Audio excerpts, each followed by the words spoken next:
what if you're graduating with a degree in something that AI may alter substantially, like all that 4 years of work. So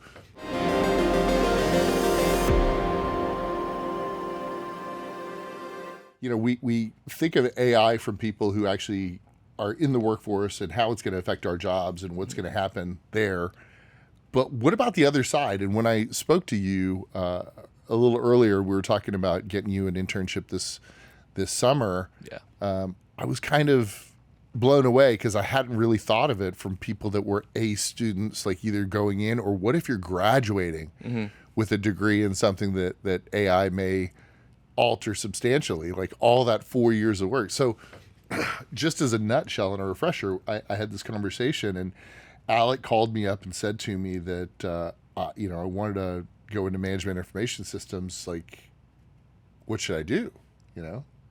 And I think popular consensus is that the fundamentals are still the same, and AI is just going to enhance a lot of that. So having structure and having an understanding of the backbone of what's happening is still important. But what are your thoughts now? What are you thinking about? Yeah, so I basically came in wanting to do MIS, like in the hopes of having Which a is valuable management field. information systems. Yeah, so basis of coding. So I came in, and then it seemed like a good market, like it was growing like really fast. And then AI came out, ChatGPT came out, and then ChatGPT can do what like a regular MIS student can do in like 2 seconds. So it's just like, how valuable is that skill if I'm going to the university for 4 years to do MIS, but then like ChatGPT or AI can take it over and do it for me.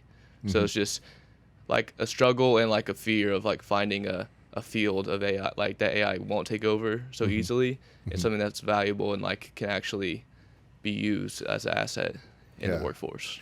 And I know that you're probably not going to know the answer to this question, but one of the questions that I really do have for the educational system as a whole is like, what are they going to teach? How are they going to change the curriculum? Yeah.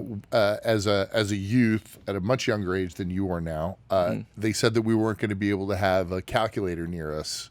Like you have to learn everything because you need to, how do you know when you're not going to have a calculator near you? Yeah. Right. Yeah. It's college is definitely a big, it needs a lot of adjustment, like tests and all that stuff. Like ChatGPT can do everything for us. Like a little, like all the college students, they use ChatGPT for all their essays, and like it's just like an easy way to do stuff. And all the curriculum is still like, I think it needs a lot of adjustment for like to be valuable. So I think that teachers are going to have a really hard time because, unless it's got, some incorrect information, you don't do your own research to strip that out, which I guess kind of almost helps you learn the subject matter anyway. But how does a teacher know that you're not cheating when you're doing everything online? Like everything is like so many of these things. I went to Dallas County College to take some classes just to learn something new, right? Yeah. And it was so hard just getting through the registration process. At first it was still when COVID had just kind of opened up, so they were still doing a lot of registration online, which was one system. Yeah. And then when I got registered, trying to communicate with the teacher was on a different system, which had all the materials. And then the third system was like, when you meet, where do you meet? Here's a new browser you have to download. Here's more stuff. It's like, I felt like I was getting a degree in information systems as opposed to just agriculture. I was literally taking a course in agronomy. I want to learn how to plant stuff. Yeah. It's definitely on the topic of knowing how they cheat. They don't know. Like especially ChatGPT, like they have no idea like what's real, what's not real. All they do is like they do like, oh, if you guys get caught, then you're gonna get expelled, obviously. But they just don't know. Like they're trying to catch up as same as we are. Like they're in the same boat as we are. So it's just everyone's trying to catch up with AI and like get adjusted to it since it's like brand new to the mass public.